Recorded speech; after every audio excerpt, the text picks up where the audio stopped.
En amour, aimer est différent que désirer. Bonjour mes amis, vous me connaissez, Germain Rogari, psychopraticien, coach de vie sentimentale et relationnelle. Et c'est vrai que j'accompagne des personnes, des veufs, des divorcés, des célibataires, mais aussi des personnes qui sont en couple, soit dans une relation qui dure, soit au début d'une relation, en tout cas pour être mieux, pour répondre à certaines questions, à certaines problématiques qui peuvent vous concerner dans votre situation, parce que l'amour, la vie à deux, à mes yeux, je ne fais pas une vérité absolue, c'est quelque chose d'important, c'est un bonheur qui trouve encore plus son importance dans ce monde aux pertes de repères, parfois aux pertes de valeurs, dans ce monde complètement instable.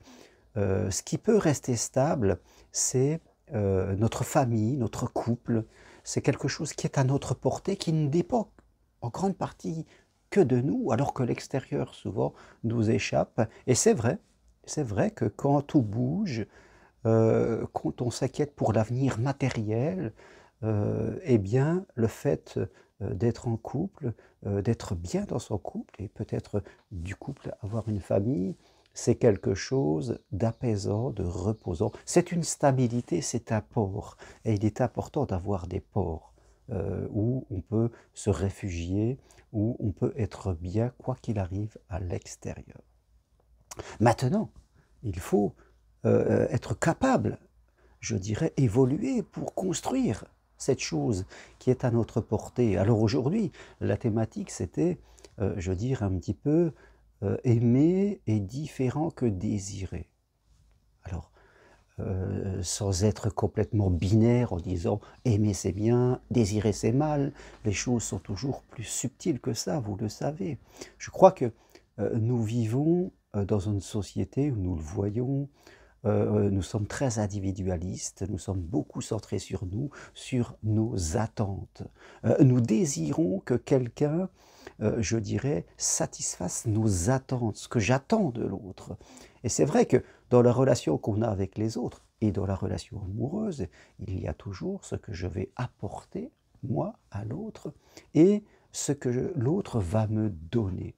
Et je crois que aimer, une personne, je le dis souvent, c'est vouloir la rendre heureuse, c'est-à-dire c'est s'intéresser à ses besoins, sans pour autant vouloir la sauver, sans en être dépendant, sans avoir peur qu'elle ne nous aime pas. Voilà, on est sorti de tous ces troubles, je dirais, de la dépendance affective. On a une personne, on la connaît, on sait ce qui lui fait plaisir, on sait ce qui peut la blesser aussi, et on a vraiment envie d'apporter des choses, et c'est très important. Et quand on est deux à penser un peu comme ça, c'est-à-dire dans l'amour, on pense plus à ce qu'on va apporter que ce qu'on va demander pour recevoir, eh bien les choses sont complètement différentes. Alors que désirer, on va dire le désir, j'ai le désir que l'autre m'apporte cela. On va être plus centré sur soi, sur ses attentes, et on va faire attention à ce que l'autre va nous apporter.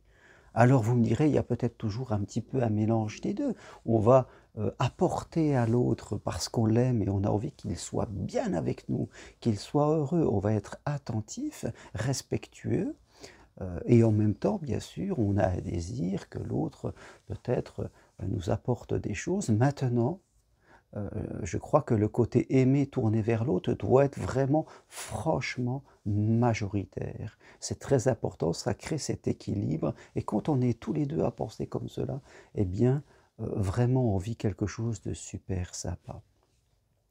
Quand des personnes disent: «Moi je n'ai pas rencontré la bonne personne», ça veut dire quoi la bonne personne? Est-ce que ça veut dire que je n'ai pas rencontré la bonne personne qui va pouvoir recevoir l'amour que j'ai envie de lui donner? C'est-à-dire ne pas le sauver, ne pas être dépendant, ne pas oublier mes propres besoins pour dire toujours: «Ah, qu'est-ce que l'autre a besoin? Qu'est-ce que l'autre a besoin?» Vous voyez, là on serait avec la peur que l'autre soit insatisfait. Quand on est dans la peur, c'est qu'on est dans la dépendance. Vous voyez? Être là pour l'autre, comprendre l'autre, c'est ne pas être dans la peur. Aucun problème là-dessus. Hein, quelque part. Donc, est-ce que la bonne personne va être celle qui va recevoir ce que je vais à lui donner, ou est-ce que la bonne personne sera celle qui m'apportera à moi ce que j'attends? Je m'aperçois au travers quelquefois des séances que j'ai, que les gens sont beaucoup plus dans le désir que dans l'amour. Ils râlent que l'autre ne soit pas comme ils l'attendent. L'autre ne m'apporte pas ça, l'autre n'est pas comme ci, il ne fait pas ci. Vous voyez, on est beaucoup plus dans le désir, donc dans les attentes, que, je dirais, dans l'amour où on va offrir à l'autre quelque chose. Et quand on est tous les deux dans le désir et qu'on s'autocritique, poussé par des attentes, par des peurs, eh bien forcément on ne peut pas, c'est difficile de construire ce, ce port, je disais, ce refuge où on sera heureux, quelles que soient les conditions extérieures. Cela nous demande d'évoluer, d'être plus centré sur l'autre que sur nos besoins. Ça ne veut pas dire qu'on va oublier nos besoins, je ne veux pas être binaire, je vous l'ai dit, mais voilà, il y a une aversion de notre regard. Ah, je fais souvent la différence entre un lampadaire et puis un phare. Hein, le lampadaire regarde toujours ses pieds, il n'apporte de la lumière qu'autour de lui, alors que le phare va éclairer un petit peu plus loin et il apporte de la lumière aux autres. Et quand on commence à être ainsi, eh bien notre vie sentimentale s'améliore grandement parce que nous sommes dans des valeurs de respect, d'échange. Et là, on peut construire quelque chose de sympa qui va durer dans le temps. Vous comprenez?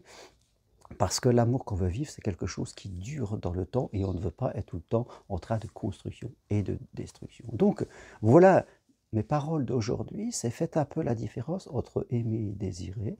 Posez-vous plutôt la question de ce que vous allez apporter plutôt que ce que vous attendez de recevoir. Soyez dans cette énergie et vous verrez que les choses vont évoluer. Maintenant, si vous voulez parler de votre situation personnelle, prenez rendez-vous avec moi, je le dis souvent, c'est possible de chez vous à distance, par Skype, WhatsApp, MSN vidéo, ce qui est le plus facile pour vous, en 1 ou 2 séances, je peux vous apporter des clés d'évolution qui vous permettront d'être mieux dans votre vie sentimentale et relationnelle.